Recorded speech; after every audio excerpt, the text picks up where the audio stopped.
Hey guys, it's Bellamy here from Midnight Suns and happy National Day to all my friends here in Singapore. It is the 9th of August 2025 and welcome to the long-awaited return of Singapore Screen News. And that's right, it's no longer Singapore gaming news because now we're going to cover movies, television and all sorts of entertainment media related news as well. And so without further ado, let's get on with the news.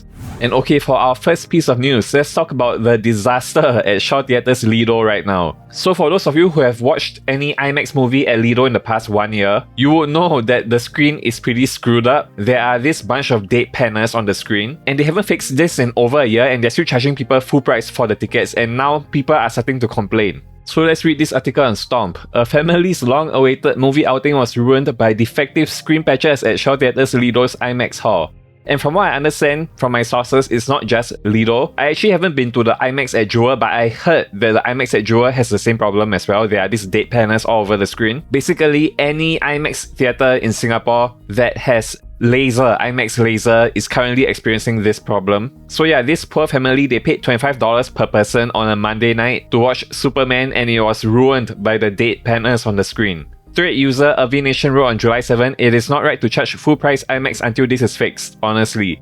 And I completely agree. You know, thankfully I haven't actually paid for IMAX ticket at Lido in ages, but I have attended quite a number of movie premieres over there in the past 1 year. And yeah, it is really pretty bad. Now it says here that the IMAX Chief Quality Officer David Keeley said that a new screen is currently being fabricated in Canada and will be shipped to Singapore in the near future. So I don't know how accurate this is, but we can actually go and look at the actual Reddit post that shared this. So this is reportedly the email exchange that one person had with this David Keeley. And yeah, credit to Baila on Reddit for sharing this. Apparently, they are manufacturing a new screen.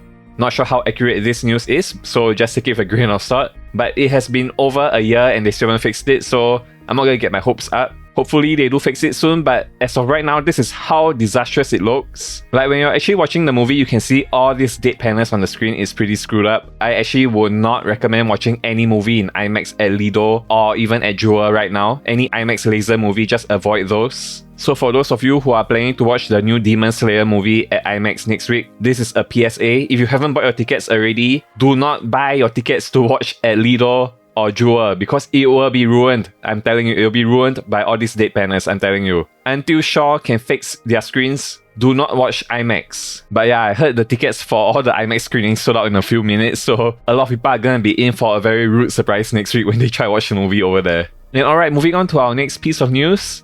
Uniqlo Singapore is having a crossover collaboration with the Pokemon trading card game. So yeah, we will have a Pikachu meet and greet for all the kids out there. And we also have all this new merchandise, all the t-shirts from the Pokemon trading card game. You have this classic Slowpoke. This is the classic Slowpoke trading card design. Hilarious. And of course, for all the guys out there who love Gardevoir, I don't know why, but a lot of guys love Gardevoir. This is for you. This is an adult t-shirt. I think they definitely know their audience. They know that the guys really like Gardevoir. And I actually think the kids shirts are actually better than the adult shirts. The kids shirts, they actually have the Mewtwo immersive rare from the Pokemon TCG Pocket game. And they also have the Mega Lucario, which is way better than the Mega Gardevoir, to be honest. So yeah, I think if you have a kid who's into Pokemon, you might want to go to Uniqlo from the 11th of August onwards and get these limited edition t-shirts. If you're an adult, I'm not too keen on any of these shirts. I guess maybe this Pikachu shirt is pretty cool. This one has all the classic Pikachu trading card designs. Yeah, but other than this shirt, the other shirts don't really appeal to me.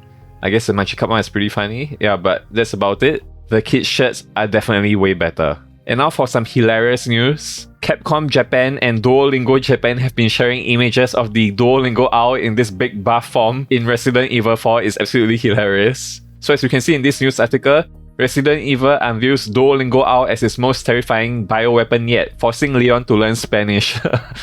So yeah, you can see all these posts that were posted both by the Duolingo Japan page as well as the official Capcom Resident Evil page. So just going on their official Twitter or rather X account, you can actually see the post. It's really hilarious. So if you translate this post, it says, "I'll chase you anywhere until everyone can play Bio in English." So for those of you who don't know, Biohazard is the Japanese name for Resident Evil. And then as you can see on this one, Leon is learning Spanish.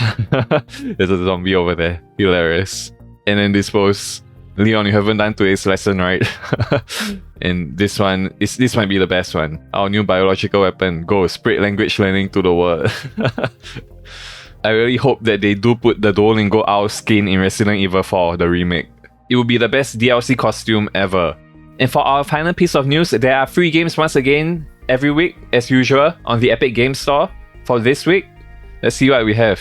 We have 112 Operator and Road Redemption. I've never played either, but yeah, it's free. Go and get your free games, guys. Every week they have 2 new free games. Sometimes only 1, sometimes they have 3 even. So yeah, just keep checking every Friday. They update this every Friday. The price is right. So what are you waiting for? Just claim your free games, guys. And with that being said, that's all for this episode of Singapore Screen News. If you're interested in more movie and gaming content, please do consider subscribing to the Midnight Suns channel and hit that notification bell to keep up to date with everything going on here. Thanks again for watching, and as always, stay gold and never fade. Bye everybody, and once again, happy National Day to all my Singaporean friends.